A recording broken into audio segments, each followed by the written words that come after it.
और फ्रांस को कहाँ देखते हैं, क्योंकि ब्रिटेन बहुत सहयोगी है अमेरिका का, बिल्कुल साथ में खड़ा रहने वाला है, लेकिन ब्रिटेन ये कह रहा है कि अगर सेना शांति के लिए तैनात करनी पड़ी तो हम यूक्रेन में तैनात कर बिल्कुल। देंगे। देखिए ये ब्रिटेन क्या है मैक्रो बैठक बुला लेते हैं, वो भी अगले उसी दिन जब सऊदी अरब में मीटिंग होती है अमेरिका और रशिया की, तो मैक्रो बैठक बुला लेते हैं। उधर यूरोपियन देश जो हैं वो पहुंच जाते हैं। कल की खबर है कि एक तरफ वोटिंग चल रही थी यूएन में, यूरोपियन देश के प्रमुख जो हैं वो पहुंच जाते हैं कीव, जिसमें कनाडा भी है और तमाम देश हैं। तो ये क्या चल रहा है, मतलब क्या ये यूरोपियन यूनियन अब फंस गया है या झुक जाएगा या यूक्रेन का साथ है?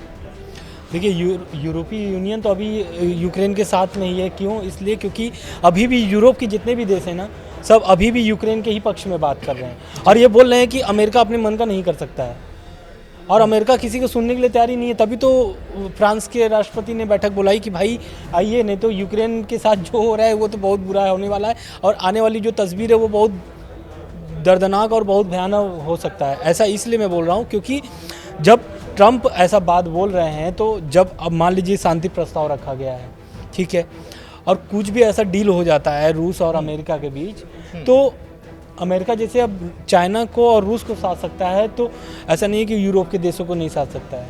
अभी और यूरोप उसके साथ ही है। मुझे लग रहा है कि अभी नब्ज दबाने का वक्त नहीं आया है। ट्रंप को ये पता है कि इनकी नब्ज कब दबानी, अभी नब्ज दबाने का वक्त नहीं आया। एक चीज और, मिडिल ईस्ट की बात की जाए तो वहां पर ईरान के ऊपर प्रतिबंध भी लगाते हैं और एक मेमोरेंडम पर ट्रंप साइन भी करते हैं, और उसी का हमने देखा कि उसका असर जो है वो भारत की तेल कंपनियों पर भी पड़ा कि बिजनेस कर रहे हो तो हम उसके ऊपर प्रतिबंध का मतलब ये नहीं कि वो बिजनेस नहीं कर सकते, बिजनेस करेंगे, लेकिन जो बाकी देश हैं अमेरिका और उसके सहयोगी बाकी जो देश हैं वो उनके साथ प्रतिबंध लगा देंगे, वो उनके साथ बिजनेस नहीं करेंगे, उसके ऊपर बहुत सारे रिस्ट्रिक्शन हो जाते हैं, तो वहां पर बिजनेस करने में दिक्कत आती है। लेकिन अमेरिका इजराइल के साथ भी आनंद खड़ा हुआ है और इजराइल ईरान के ऊपर हमेशा से नजर रखता है कि इसके ऊपर कब हमला करना है, कैसे करना है, इसको खत्म करना है, सत्ता परिवर्तन वहां करवाना है। तो इजराइल ये चाहता है कि हमला करे, लेकिन अमेरिका हमला नहीं करने दे रहा है। देखिए यही तो अमेरिका क्या चाहता है कि अमेरिका का जो डील है ना कि भाई आप डील कर लो कि न्यूक्लियर बम आप नहीं बनाओगे, परमाणु बम नहीं बनाओगे, ठीक है। दूसरा, आप तेल नहीं बेचोगे, तो भाई उसके पास तेल ही तो है, वो तेल नहीं बेचेगा तो क्या करेगा? तो वो तो कह रहे हैं ना कि आप तेल बेचते हो तो हिजबुल्लाह को मदद करते हो, आप तेल बेचते हो तो यमन के हूतियों को मदद करते हो, आप तेल बेचते हो तो हमास को मदद करते हो। तो ये पूरा जो है ना पूरा इजराइल के ही सपोर्ट में है। इसीलिए तो ट्रंप ने गाजा की बात छेड़ करके पूरे मिडिल ईस्ट के जो भी मुस्लिम कंट्रीज जो हैं उन सबको उसमें फंसा कर रख दिया। अभी एक नए गाजा का उन्होंने वो भी दिया है, क्या बोलते हैं, मॉडल दिया है कि नया गाजा कैसा होगा अगर गाजा अमेरिका के पास आ जाता है। क्या बता रहे हैं? तो उन्होंने उसमें बताया है कि नए गाजा जो होगा वो बहुत ही एडवांस होगा, जैसे कि वो कोई कल्पना नहीं कर सकता है कि दरअसल वहाँ पे 20 लाख लोग हैं, 20 लाख लोग हैं, और ट्रंप का कहना है कि जो लोग भी वहाँ पर है ना उनको दूसरे जगह शिफ्ट किया जाएगा और नए गाजा मतलब गाजा को नए तरीके से डेवलप किया जाएगा। तो अब ये नए गाजा डेवलप होगा तो क्या खाली अमेरिका करेगा? सवाल यहाँ पे उठता है। क्यों? क्योंकि भाई अमेरिका इजराइल का दोस्त है और इजराइल का गाजा पे हमेशा नज़र रहता है। इजराइल ने तो कहाँ तक बता दिया कि बोले लेबनान भी हमारा है, ईरान तक बता दिया कि बोले ये तो हमारा ही इलाका था 5000 साल पहले, हम यहाँ पर पूरा हमारा शासन हुआ करता था।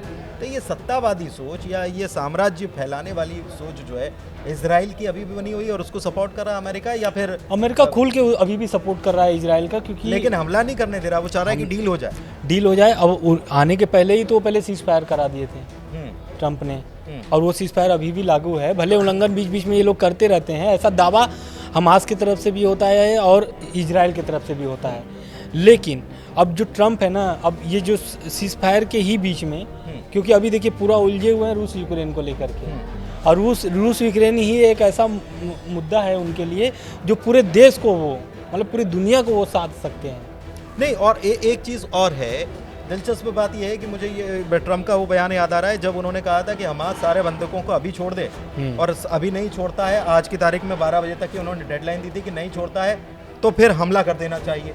लेकिन उन्हीं के प्रतिनिधि जो इस पूरे कॉन्फ्लिक्ट को संभालने के लिए बैठे हुए हैं, विटकॉफ कह रहे हैं कि अभी तो वो फर्स्ट फेज की जो डील हुई है उसके बाद सेकंड फेज की तरफ हम आगे बढ़ेंगे, उम्मीद जताते हैं। तो ये अमेरिका एक तरफ कहता है कि हमला कर दो, दूसरी तरफ कहता है कि नहीं बातचीत करो, अभी शांति रखो, अभी हमला नहीं करना है, शांति करो। कुल मिलाकर बिजनेस का खेल है। कुल मिलाकर के बिजनेस का खेल है, और जो भी वो समीकरण बनाए हुए हैं, खर्चा नहीं करेगा। अब तो पहली बात कि जहाँ जहाँ वो खर्चा करता था वो सब पे रोक लगा दिया है, चाहे फिर वो आपका दक्षिण कोरिया हो, उत्तर कोरिया हो, या फिर आपका यूक्रेन हो, या फिर जो इजराइल को सपोर्ट किया जा रहा था।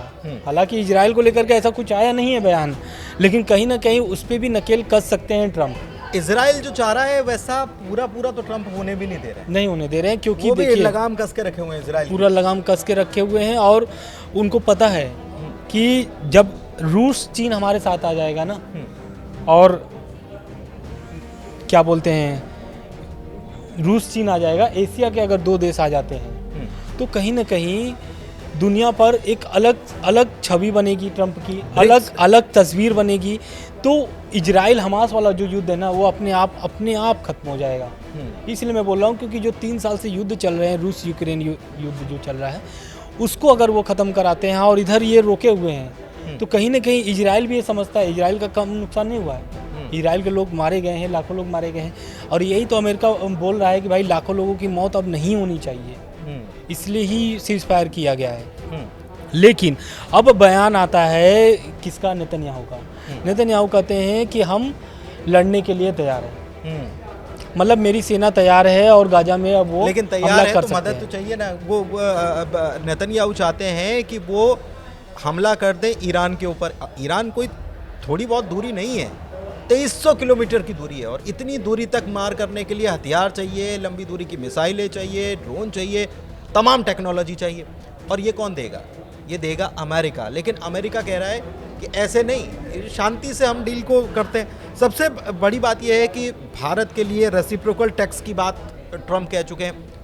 साउथ अफ्रीका में G20 की इस बार साउथ अफ्रीका अध्यक्षता कर रहा है, उसमें भी ट्रम्प जो है उनकी टेढ़ी नज़र है कि भाई वहाँ पर तो एंटी अमेरिकनिज्म चल रहा है। हाँ, वहाँ पर वो शामिल नहीं हुए। वहाँ के विदेश मंत्री साउथ अफ्रीका में जो भी बैठक हो रही थी, उस बैठक में अमेरिका नहीं शामिल हुआ है। अमेरिका का कहना है कि हमारे जो विदेश मंत्री हैं वो नहीं शामिल होंगे क्योंकि वहाँ पे एंटी अमेरिका चल रहा है, जबकि भारत के मंत्री शामिल हुए हैं वहाँ पर। हाँ, तमाम लोग लेकिन शामिल हुए हैं। अमेरिका क्या है, मैं वही तो बोल रहा हूँ कि वो पूरी दुनिया पे नज़र बना करके रखी। वो पूरा लग रहा है कि ट्रम्प जो है ना, वो पूरा तस्वीर तैयार करके आ चुके हैं। नए जो तस्वीर है, दुनिया की जो नई तस्वीर है, वो तैयार करके आ चुके हैं। अच्छा, चलते चलते देखिए बहुत लंबा वीडियो हो रहा है, लेकिन चलते चलते एक शॉट में बिल्कुल शॉर्ट में मैं जानना चाह रहा हूँ कि इसमें टेस्ला या एलन मस्क जो हैं वो कितना रोल निभा रहे हैं पूरी दुनिया में जो चल रहा है।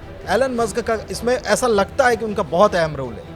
बिल्कुल पूरा अहम रोल है। वो तो अमेरिका जो ट्रम्प प्रशासन है पूरी सहयोग करते हैं, सहयोग कर रहे हैं, पूरा सलाहकार हैं। तो एलन मस्क के ही तो दम पर ट्रम्प की जो अभी हुई है जीत हुई है। हाँ। तो कहीं ना कहीं कथित रूप से तो भाई उनका ही सहयोग है, फुल सपोर्ट है ना, तभी तो वो ट्रम्प और जो भी वो तैयार करके लेके आए हैं नई तस्वीर, उसमें कहीं ना कहीं उनका भी रोल होगा। ऐसा मैं दावा नहीं कर रहा हूँ, लेकिन हो सकता है कि क्योंकि वो सलाहकार हैं, तो सलाहकार का काम ही क्या होता है? बिल्कुल सही बात है, सलाह देना।